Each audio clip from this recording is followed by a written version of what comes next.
I want to bring in Israeli Minister of Strategic Affairs, Ron Dermer. Thank you so much for joining me. Condolences definitely don't even go as far as they could or should. But I want to start with what is currently happening on the ground and the ongoing fighting in the south of Israel.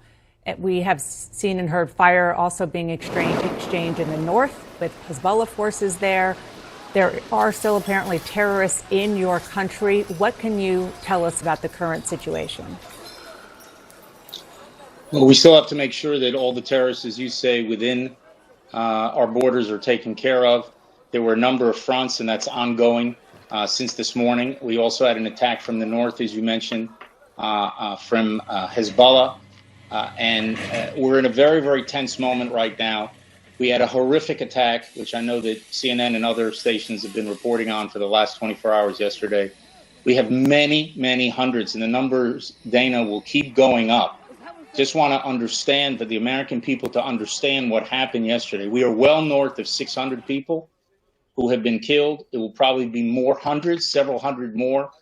Put that in American terms. Israel has a population of about 9 million people. America has a population of about 350 million people. It's about 40 times bigger than the Israeli population. So when you lose 1,000 people in Israel in one day, it's like 40,000 Americans being killed in one day. That's about 10 9/11s.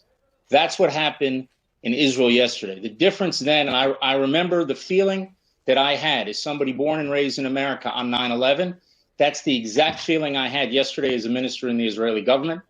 The sense of shock, the sense of outrage, of utter disgust. I think that's what you see across Israel. There is a difference, Dana. Then your enemy was thousands of miles away. You had to send your troops thousands of miles away to deal with that. And you didn't know exactly where they were. You were looking for them in caves and mountains in Tora Bora and other places. Here we know exactly where our enemy is, and we're going to have to take action to exact such a massive price for them that every terror organization in Gaza, and frankly, every terror organization in the Middle East and around the world knows that this action is totally unacceptable, and that every civilized society, not just free societies, should stand with Israel. I'm very appreciative, and the Prime Minister is very appreciative of President Biden's clear statement yesterday. I just came from a conversation that they had just a few minutes ago. His unequivocal support. We've heard unequivocal support from many, many leaders around the world, particularly European leaders, and obviously the United States, bipartisan support in Congress. We hope that support will stay just as strong in the days ahead when we have to do what we have to do in order to restore security and also to exact such a massive price from this terror organization that they will rue this day. This was a very dark day for Israel. Tomorrow, Hamas, the period that's coming up, is going to be the darkest period in its history. I'm going to certainly follow up on that and try to get a little bit more about what you mean and what that will look like. You talked, sir, about what you say are 600, more than 600 dead. What about the hostages? Let's start with Israeli hostages. Do you know how many there are at this point on the other side of the border in Gaza?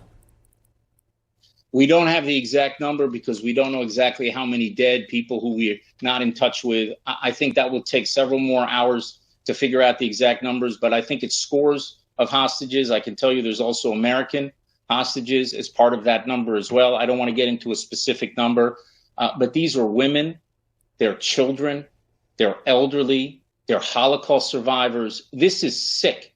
It is a savage attack. And I would hope, I know that I didn't hear that coming from the United States, but I heard it coming from other countries around the world. This calls for de-escalation. Imagine that other countries would tell the American people after 9/11, after 10 9/11s, that they want de-escalation. Israel's going to have to do whatever it has to do to restore security and make sure that no one will even think about doing something like this, a savage, brutal attack against civilization. Every single country should stand with Israel in these critical days. Because I have to tell you something, Dana, I've been through rounds of this before. I've been in media during rounds of this before. And I'm not accusing CNN of anything and certainly not you of anything. But there have been times where the terrorists have used the media when you see pictures of even the most effective terror action that we can take. We can target the terrorists all we want, but there will be civilian casualties, and then everybody turns and the terrorists are celebrating. Don't let this happen this time. We have to, all of us, all the civilized nations in the world have got to send a message to Hamas that what they did yesterday is not going to pay. They're going to lose from what they did yesterday. It's the most important thing, and I would ask for a call. I would ask for a call for every leader in the United States and elsewhere, a clear and unequivocal call to free the hostages. Free the hostages, full stop.